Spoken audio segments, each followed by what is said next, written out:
Good evening. Drunken bastard strikes again. Tonight, I'm going to make a butternut squash pie.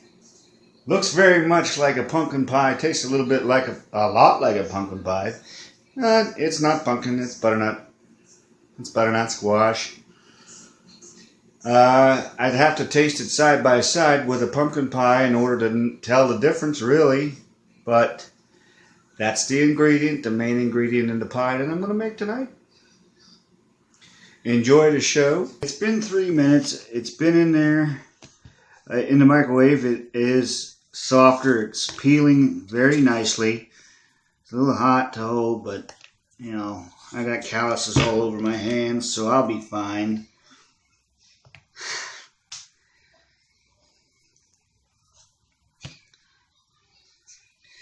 So it's peeling, it's doing good. It's burning me up a little bit, but that's all right. I'll be alive in the morning, I think.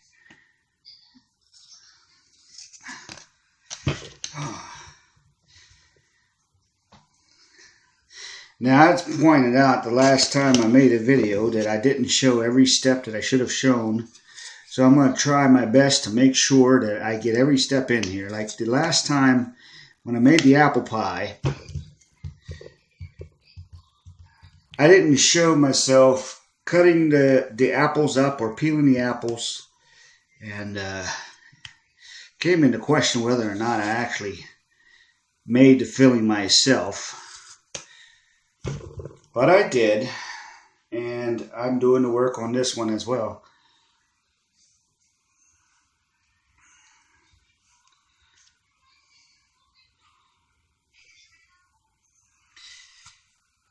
And that is peeling very nicely, just with a regular potato peeler, apple peeler. It just peels right away,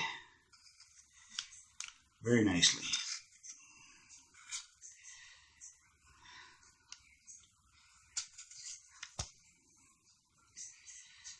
Like, I'm not coming up with any random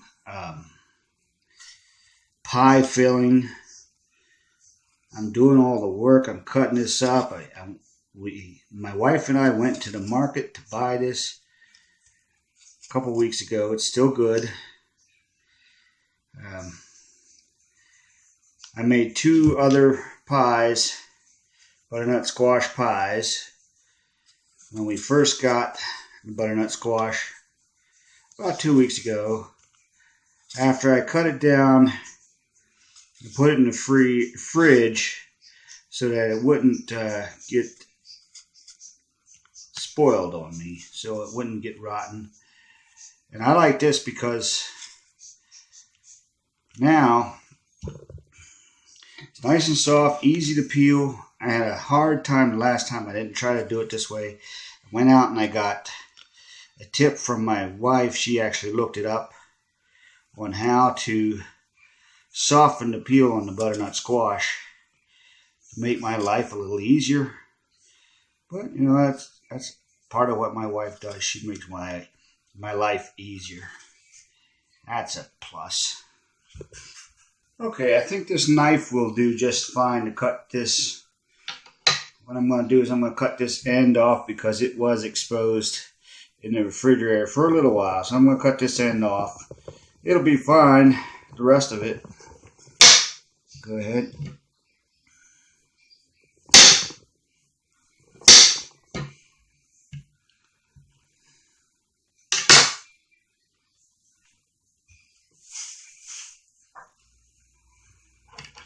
Alright, so I'm going to stand it up like that. I'm going to cut it right down the middle. I didn't measure the circumference or the radius or anything, so I can't prove that it's exactly the middle, but close enough.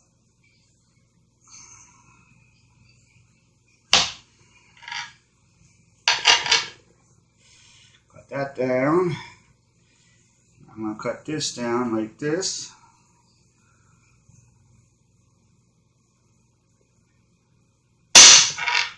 And I'm going to make make a nice slamming noise to scare my wife.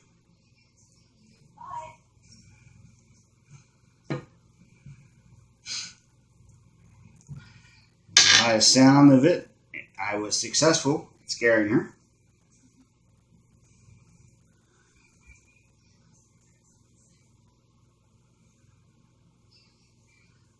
Now I could have had it in the microwave just a little bit longer and it might have been a little softer. But it's working and I don't want it overcooked before I put it in the pie filling.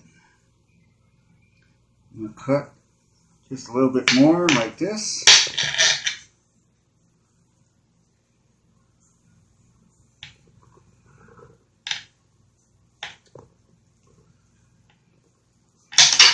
I'm making an extra mess, so tonight I'm going to have to do dishes, or tomorrow morning, whenever I decide to do it.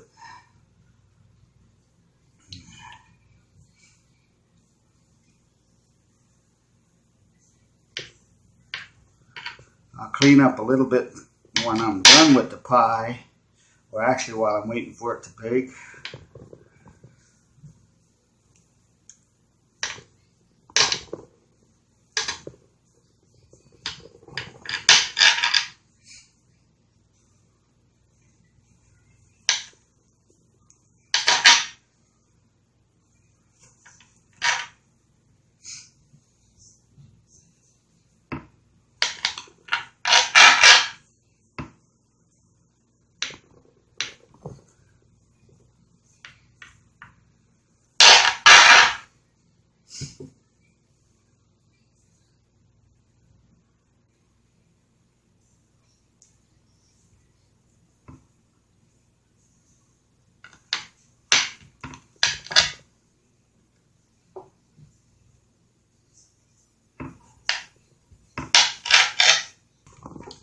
Okay, now it's cut down enough to where I'm just going to put it in a saucepan.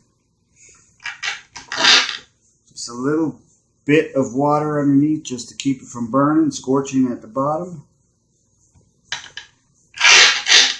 I'm going to let it cook just a little bit, just so it gets soft enough so it won't break any of the blades when I go to puree it. Because this stuff is pretty solid, hard to work with.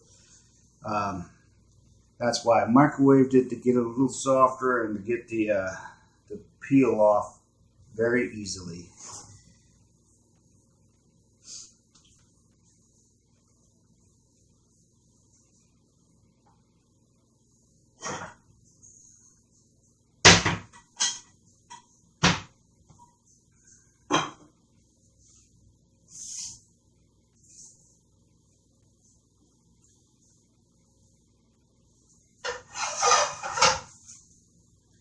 Now this little saucepan is plenty big enough. There's just a little bit of water. I don't know how well you can see it. There's just a little bit of water at the bottom there. And I put these in there.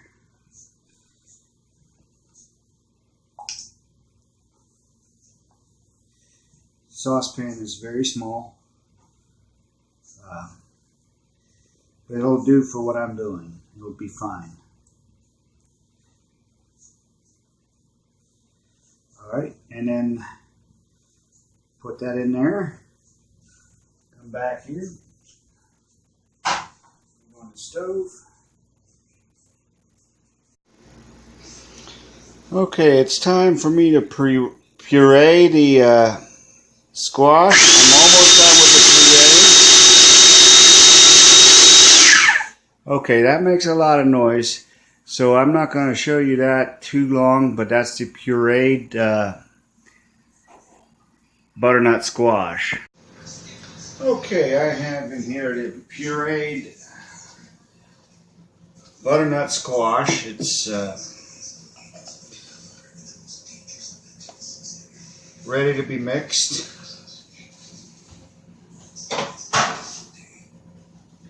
So I'm going to scrape all of that out of there.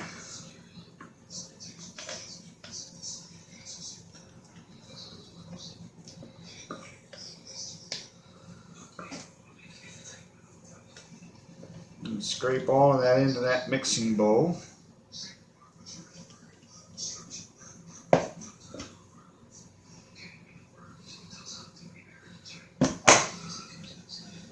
Get it all out of there. Alright.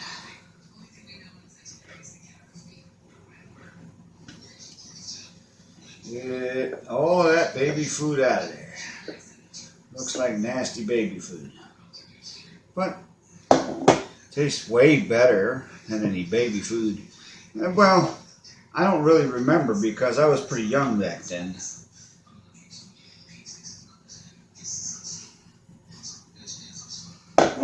So I would say it tastes better than any baby food, but I don't know for sure.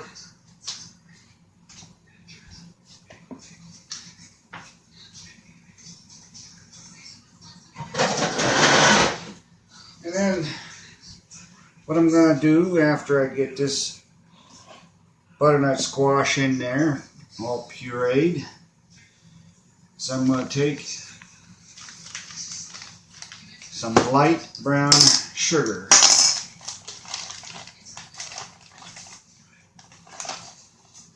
I'm going to need 1 cup of the light brown sugar.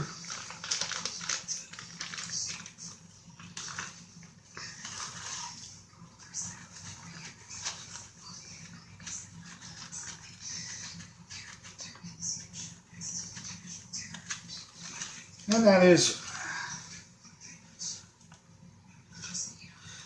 that's 1 cup right there. I got to put a little bit more in there because it says to pack it down real good. So I'll just put a little heap on there. Not going to worry about packing it down. Most measurements don't have to be exact. And this one's not going to be exact. It's close enough though. So now, after I do that, I'm going to take this over to my mixer.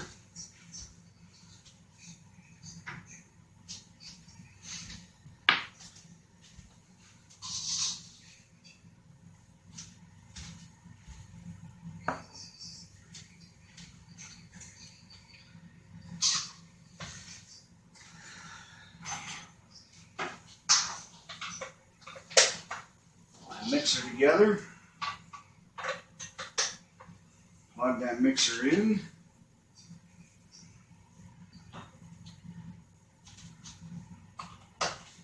and I'm going to mix the brown sugar and the butternut squash right now.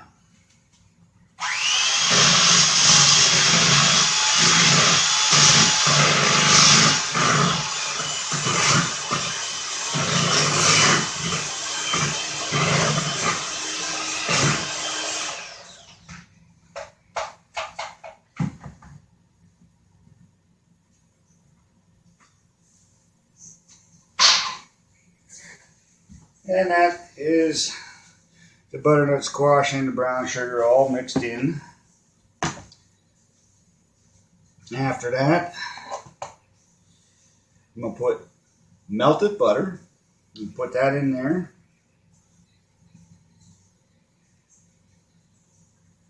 I'm going to open up a can of evaporated milk.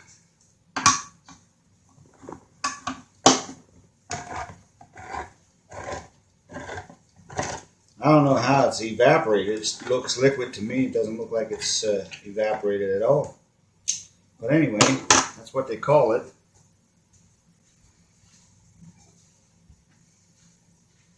And I'm going to get my measuring cup. I'm going to measure 3/4 of a cup.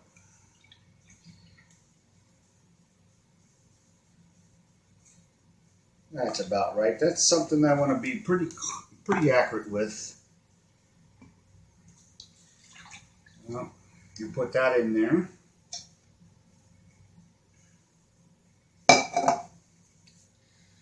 And I'm going to get pumpkin spice. It's pumpkin spice right there. I'm going to get that. Like I said, this is going to taste very much like a pumpkin pie. And Unless it's a side-by-side test, or side-by-side, you're not going to be able to tell a big difference between it. And that's the measurement that I need for the pumpkin spice. It's 1 teaspoon that I put in there. So that's done. So now I'm going to add 1/4 of a teaspoon of salt. So measure my salt. That's about 1/4. I'll put that in there. Now I'm going to need some vanilla extract. I'm going to need 1 teaspoon of that, so I'm going to get that. Dump that in there.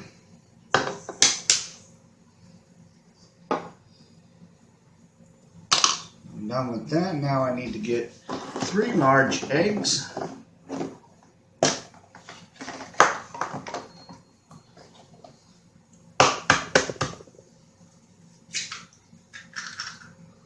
Three large eggs in there.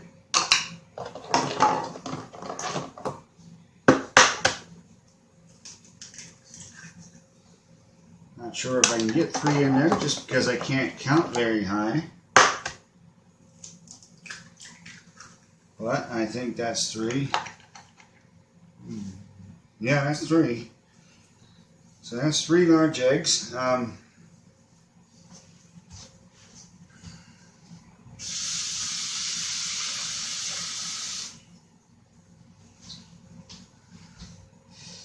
Let's see. Yes, I still need 2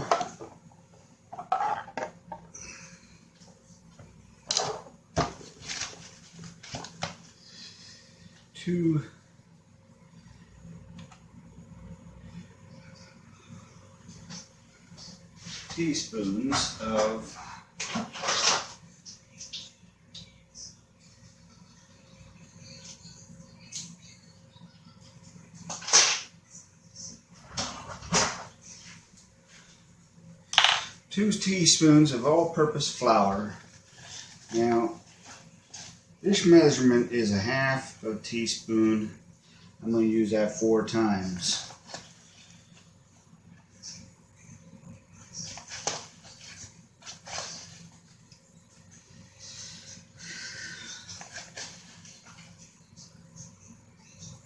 That's 4 times with that measurement.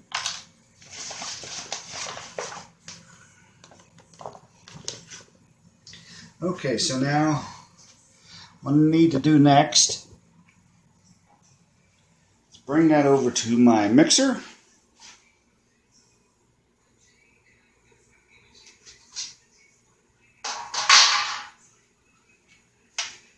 And I will mix that. This is a 9-inch pie plate. Perfectly suited for a 9-inch pie. I'll do the best I can to get this in here and evenly. Give it a little pat down here. Make sure that's in there. And as you can tell, it's hanging out over the edge. Get that in that pie pan.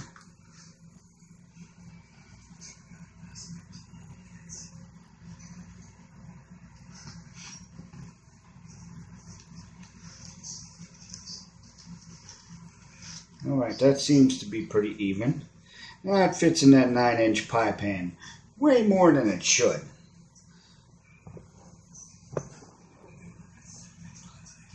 Alright, so now I'll get this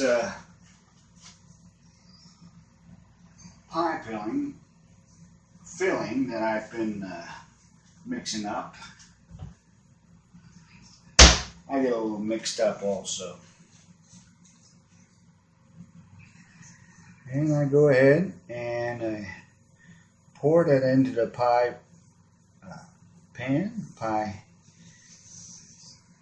dough. Get it up very close to the edge. Dough is hanging out over. What I will do is I'll cut around the edge here.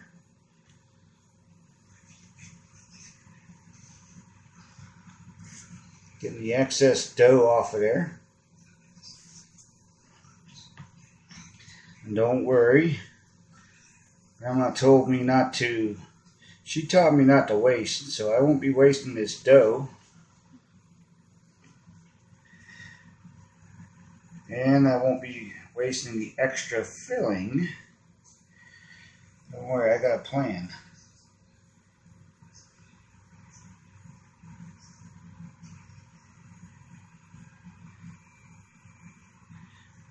Not only can this drunken bastard bake, but this drunken bastard can plan too. Sometimes the plans suck. Other times, not so much. But that doesn't mean there wasn't a plan. Throw that dough right there. And I'm going to give my rolling pin in a little bit, and I'm going to put a little bit of pie filling in there too. Okay, so the oven is preheated to 350. I get my oven mitt.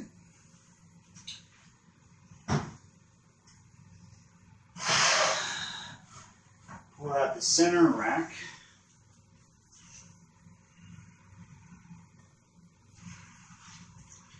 And I will carefully get this pie off the table.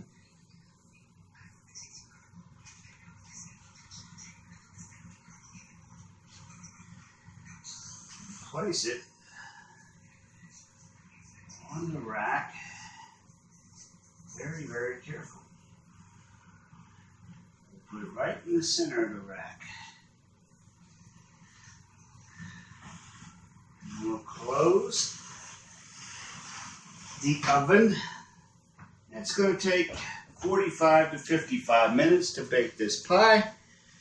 And there you have it. A perfectly good butternut squash pie.